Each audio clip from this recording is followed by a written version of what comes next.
Hello everyone, welcome to my channel. This is Saima Jacker Pial. আজকে আলোচনা করব American author Saul Bellow famous novella Seize the Day নিয়ে।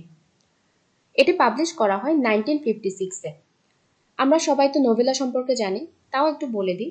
নোভেলা মানে হচ্ছে যেটা শর্ট স্টোরি থেকে একটু বড় হয় কিন্তু নোভেল থেকে ছোট হয়, এটাকেই নোভেলা বলা হয়।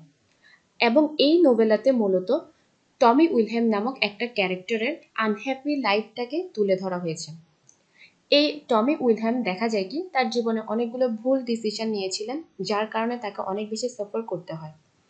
এবং তার লাইফের যে সাফারিংগুলো রয়েছে তা একটা দিনের মধ্য দিয়ে পুরো তার লাইফটাকেই তুলে ধরা হয়।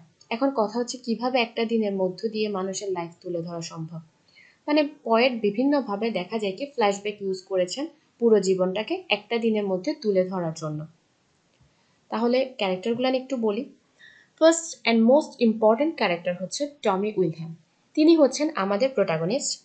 তিনি আমরা শুরুতেই দেখতে পাবো কি নোভেলার শুরুতে তিনি খুবই ফিনান্সিয়াল ট্রাভেলের মধ্যে দিয়ে যাচ্ছেন।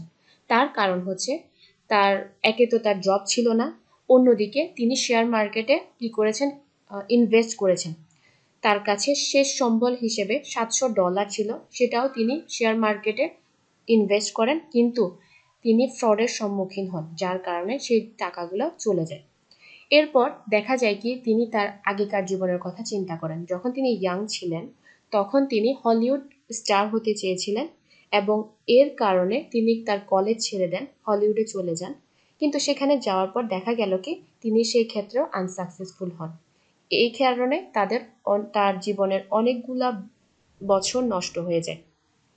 এখন তিনি বর্তমানে 44 বছর বয়সে তার অবস্থান করছেন। তার ওয়াইফও তার সাথে থাকে না। তার 2 সন্তান রয়েছে, তাদেরকে যদিও তিনি অনেক ভালোবাসেন, তাও তাদের সাথে কি তিনি থাকতে পারেন না। তার কারণ হচ্ছে তার ওয়াইফ, তার নাম হচ্ছে মার্গারেট।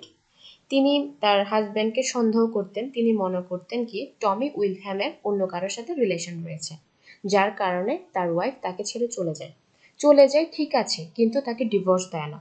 তার কারণ হচ্ছে তার ওয়াইফ মার্গারেট খুবই চালাক ছিল, বুঝছেন। সে কি করতো, সে চাইতো কি প্রত্যেক মাসে মাসে তার হাজব্যান্ড থেকে টাকা নিতে। টাকা নেওয়ার জন্য তিনি তাকে ডিভোর্স দেন না। এই টাকাটা হচ্ছে আদালত কর্তৃক ধার্যকৃত কিছু অ্যালিমনি বলা হয় এটাকে, যাতে করে তার ছেলের দোনোটা মানে তার যে সন্তান রয়েছে, 2 সন্তান রয়েছে, তাদেরকে সে ভরণ পোষণ করতে পারে। এই কারণে তিনি তাকে ডিভোর্স দেন না। অন্যদিকে তার কোনো জবও ছিল না। এছাড়া তার বাবা, সে যদিও সাকসেসফুল একজন ডক্টর ছিলেন, তার কাছে অনেক অর্থ ছিল, কিন্তু সে বাবাও তাকে কি করতো না, কোনো প্রকার সাহায্য করতো না। ওভারঅল সে খুবই আনহ্যাপি, আনসাকসেসফুল একজন পার্সন ছিলেন। সেকেন্ড ক্যারেক্টারে আসি। সেকেন্ড ক্যারেক্টার হচ্ছে তার বাবা, ডক্টর অ্যাডলার। এই ডক্টর অ্যাডলার হচ্ছেন একজন রিটায়ার্ড ডক্টর। তিনি বর্তমান সময়ে তার একটা হোটেলে খুবই ল্যাভিশ লাইফ লিড করছেন। তিনি চিন্তা করছেন কি তার যে 2 সন্তান রয়েছে তারা জীবনে সবসময় ফেল হয়েছেন এবং তিনি চান তারা যাতে নিজের পায়ে দাঁড়ান। সে কারণে তিনি তাদেরকে কোনো প্রকার আর্থিক সাহায্য করেন না। এটা একটা কারণ। আর অন্য কারণ হচ্ছে তিনি চায় তার রিটায়ার্ড লাইফটা খুব ভালোভাবে কাটাতে, নিজের জমাকৃত অর্থগুলা সেখানে ব্যয় করতে। তাই তার ছেলের মেয়েদেরকে তিনি কোনো অর্থ দেন না। যতবারই টমি উইলহ্যাম তার বাবার কাছে সাহায্যের জন্য যায়, ততবারই সে অপমানিত হয়ে ফিরে আসে। এরপরের ক্যারেক্টার হচ্ছে মার্গারেট। মার্গারেট হচ্ছে টমি উইলহ্যামের ওয়াইফ।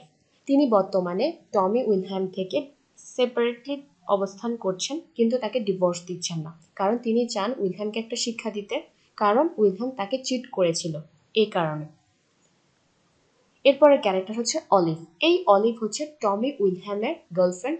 তিনি হচ্ছেন একজন ক্যাথলিক গার্ল এবং এই অলিভ কিন্তু টমি উইলহ্যামকে অনেক বেশি ভালোবাসতেন, যার কারণে তিনি চাইতেন যাতে করে টমি উইলহ্যামের ওয়াইফ মার্গারেট তাকে ডিভোর্স দিয়ে দেয় এবং তারা বিয়ে করতে পারে এবং সুখে সংসার কাটাতে পারে। কিন্তু এমন কোনো কিছুই আমরা এই নোভেলার শেষ পর্যন্ত দেখতে পাই না। ক্যাথরিন। এই ক্যাথরিন হচ্ছে টমি উইলহ্যামের সিস্টার। তিনি একজন আর্টিস্ট। তিনিও কিন্তু চায় তার বাবা ডক্টর অ্যাডলার থেকে কিছু ফিনান্সিয়াল সাপোর্ট পেতে, কিন্তু তার বাবা তাকেও কোনো প্রকার সাহায্য করে না। এখানে আরেকটা ক্যারেক্টার রয়েছে, সেটা হচ্ছে ডক্টর টামকিন, যাকে আমরা বলতে পারি তিনি একজন সায়েন্টিস্ট, ফিলোসোফার, মানে সর্বজ্ঞানে জ্ঞানান্বিত এমন একজন ক্যারেক্টার, যে সবসময় নিজেকে জাহির করত, কিন্তু প্রকৃতপক্ষে সে একজন ফ্রড ছিল। যে কি করতো আমরা বলতে পারি সে একজন ব্রোকার বা দালাল টাইপের একজন ক্যারেক্টার ছিল। যে ব্যক্তির মধ্যে অনেক বেশি ইনফ্লুয়েন্সিং পাওয়ার ছিল, যার কারণে তিনি টমি উইলহ্যামকে ইনফ্লুয়েন্স করে সে যাতে তার জীবনের শেষ সম্বল $700 সেটাও কি করে ইনভেস্ট করে, এবং তার কথা অনুযায়ী টমি উইলহ্যাম সেই টাকাটা ইনভেস্ট করে এবং পরবর্তীতে টামকিনের কাছে কি হয়, টামকিন তার সব অর্থ নিয়ে পালিয়ে যায়। এবার আরেকটা ক্যারেক্টার এখানে রয়েছে, সেটা হচ্ছে মরিস ভ্যানিস। এই মরিস ভ্যানিসও কিন্তু একটা ফ্রড ক্যারেক্টার। মরিস ভ্যানিস টমি উইলহ্যামকে স্বপ্ন দেখিয়েছিলেন তাকে হলিউডে নিয়ে যাবে, তাকে বড় স্টার বানাবে, কিন্তু দেখা গেল কি হলিউডে নিয়ে যাওয়ার পর তাকে ছোট ছোট কিছু রোল দেয় টমি উইলহ্যামকে, কিন্তু পরবর্তীতে তাকে জানায় কি তার টমির পক্ষে স্টার হওয়া সম্ভব না। আসলে এগুলো সব ফ্রড কথা ছিল। উইলহ্যাম পরবর্তীতে জানতে পারে যে মরিস ভ্যানিস মূলত কোনো একজন দালাল ছিলেন, সে একজন ফ্রড, সে মূলত একটা কল গার্লের কোম্পানি চালান। এবার স্টোরিতে আসি। স্টোরির শুরুটা হয় মূলত গ্লোরিয়ানা নামক একটা হোটেলে। এখানে বর্তমান সময়ে টমি উইলহ্যাম অস্থায়ীভাবে বসবাস করছেন কিছু সময় ধরে, কিন্তু টমির বাবা ডক্টর অ্যাডলার কয়েক বছর যাবৎ এই হোটেলে বসবাস করছেন। আমরা শুরুতেই দেখতে পাবো টমি তার বাবার সাথে নাস্তা করার জন্য লবিতে নেমে আসছে, এবং নামতে নামতে সে চিন্তা করছে কি এখন যদি তার বাবার সাথে সে ব্রেকফাস্টটা করতে পারে তার জন্য অনেক বেশি সুবিধা হবে। তার কারণ হচ্ছে বর্তমান সময়টা আগেকার সময় থেকে অনেক বেশি ভিন্ন, তার কাছে এখন কোনো প্রকার অর্থ নেই, সো তার বাবা যদি তাকে একটু হেল্প করে তাহলে তার জন্য ব্যাপারটা অনেক বেশি ইজি হয়ে যায়। এটা চিন্তা করতে করতে সে নিচে নেমে আসছে। আসার পর সে একটা পত্রিকা নেয়, পত্রিকা নিয়ে সে কিছুটা ভাবুক হয়ে পড়ে, মানে সে ফ্ল্যাশব্যাকে চলে যায়। সে চিন্তা করে কিভাবে সে আজকে থেকে কিছু বছর আগে সে হলিউডে পালিয়ে গিয়েছিল তার পড়াশোনা সবকিছু ছেড়ে, কিন্তু সেখানে যাওয়ার পর দেখা গেল কি সে জানতে পারে আসলে হলিউডে স্টার হওয়ার মতো সেরকম ক্যাপাসিটি তার ছিল না, এবং সে একজন ফ্রডের হাতে পড়েছে, মরিস ভ্যানিসের, এবং সেখানে তার অনেকগুলো বছরও নষ্ট হয়ে যায়। এরপর সে চিন্তা করে কি সে বিয়ে করলো মার্গারেটকে, এবং তার 2 সন্তানও রয়েছে। যদিও সে তার 2 সন্তানকে অনেক বেশি ভালোবাসে, তাও সে তাদের সাথে অবস্থান করতে পারছে না। তার কারণ হচ্ছে এই টমি উইলহ্যাম তার ওয়াইফের সাথে হ্যাপি ছিল না, সো তিনি আরেকটা রিলেশনে জড়িয়ে পড়েন। সেই তার লাভার হচ্ছে অলিভ, এবং তার ওয়াইফ যখন ব্যাপারটা জানতে পারে তখন তার 2 সন্তানকে নিয়ে তাকে ছেড়ে চলে যায়। এখন সবসময় দেখা যায় কি তাকে টাকার জন্য খুব বেশি প্রেশার দিতে থাকে, যদিও তার কাছে কোনো জব ছিল না।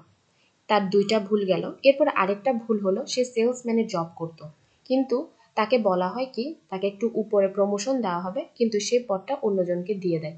তো সে অহংকারে বশীভূত হয়ে সে তার জবটাও ছেড়ে দেয়। সো একদম খুবই হেল্পলেস একটা সিচুয়েশনে সে অবস্থান করছে। অন্যদিকে তার যে শেষ সম্বল ছিল $700, সেটাও টামকিন নামক একজন ব্যক্তির কথা শুনে তিনি সেটাকে ইনভেস্ট করে দেয়, স্টক মানে শেয়ার মার্কেটে ইনভেস্ট করে দেয়। তারপর দেখা গেল কি পরবর্তীতে সেখানেও সে কি হয়, ব্যর্থ হয়। এটা নোভেলার লাস্টের দিকে আমরা জানতে পারবো। এসব চিন্তা করতে থাকে এবং চিন্তা করতে করতে সে তার বাবার কাছে যায়। তো বাবার কাছে যাওয়ার পর তার বাবা কিন্তু তাকে দেখে কিছুটা বিরক্তি বোধ করে, এবং তাদের কথা শুনে মনে হচ্ছিল কি তার বাবা চাইছে যাতে করে উইলহ্যাম এখান থেকে চলে যায়, এবং উইলহ্যাম বিভিন্নভাবে তার বাবাকে বোঝানোর চেষ্টা করে সে খুবই ফিনান্সিয়াল ক্রাইসিসে আছে, তিনি যাতে তাকে হেল্প করে। কিন্তু ডক্টর অ্যাডলার তাকে হেল্প তো করেই না, বরং তাকে ক্রিটিসাইজ করেন বিভিন্নভাবে। যদিও তিনি তার সন্তানকে ক্রিটিসাইজ করেন, কিন্তু অন্যদের সামনে তিনি সবসময় তার ছেলেকে নিয়ে প্রশংসা করতে থাকে যে তার ছেলে এমন, তার ছেলে অমন। তো এসব কিছু যখন উইলহ্যাম শুনেন তখন সে খুবই বিরক্ত বোধ করেন, এবং তার বাবা দেখা যায় কি উইলহ্যামকে বিভিন্নভাবে কমপ্লেইন করতে থাকে যে তুমি কখনো কি সাকসেসফুল হতে পারোনি, এসব ব্যাপার নিয়ে। তো উইলহ্যাম রেগে মেগে সেখান থেকে চলে যায়। সে তখন চিন্তা করলো কি এখন সে কোথায় যাবে, স্টক মার্কেটে তার ইনভেস্টমেন্টের অবস্থানটা কোথায় আছে সে জিনিসটা চেক করতে যাবে। তার বাবার সাথে রাগ করে সে চলে গেল, এবং কিছু সময় পর সেখানে তার টামকিনের সাথে দেখা হয়। তো টামকিন এমন একজন ব্যক্তি ছিলেন তিনি চাইলে যে কোনো কাউকে সহজে কি ফেসিনেট করতে পারতেন। তো টামকিন তাকে কি করলো, খুব বেশি ইমোশনালি সাপোর্ট দিতে শুরু করলো। যে সাপোর্টটা টমি উইলহ্যাম তার বাবার থেকে পায়নি সেটা টামকিন তাকে দিতে লাগলো।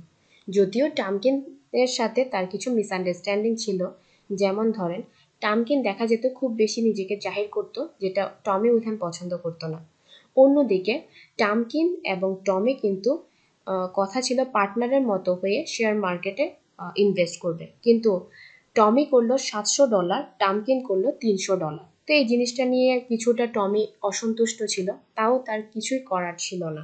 কারণ হচ্ছে যে যখন দেখা যায় মানুষ খুবই হেল্পলেস সিচুয়েশনে থাকে, তখন সে খড়কুটো পেলে সেটাও আঁকড়ে ধরতে চায়। টমির কাছে টামকিনও তেমন একজন পার্সন ছিল। টামকিন বিভিন্নভাবে তাকে সান্ত্বনা দিতে লাগলো।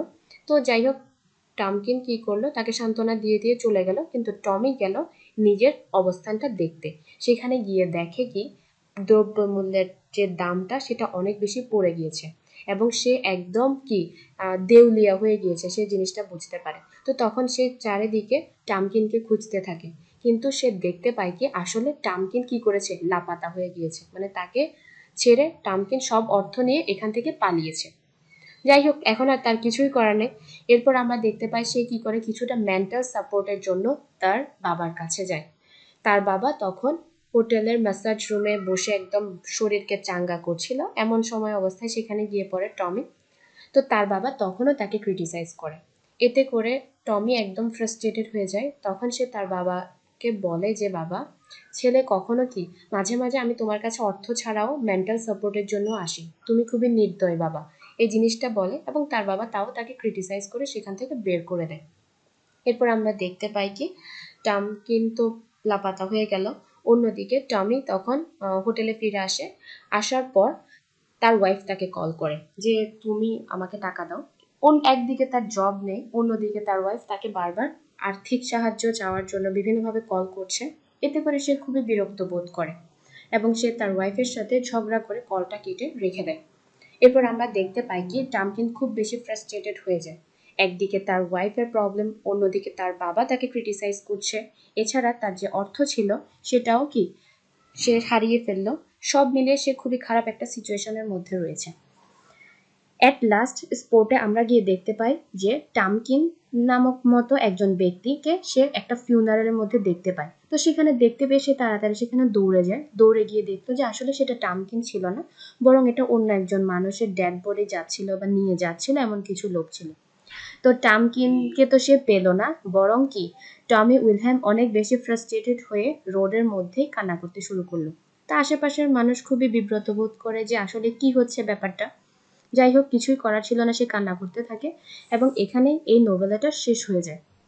আশা করি বুঝতে পেরেছেন, মানে খুবই স্যাড একটা লাইফ দেখানো হয়েছে টমি উইলহ্যামের, যে জীবনের প্রত্যেকটা সিচুয়েশনে কি হয়েছিল, ফ্রডের সম্মুখীন হয় এবং ফেল হতে থাকে।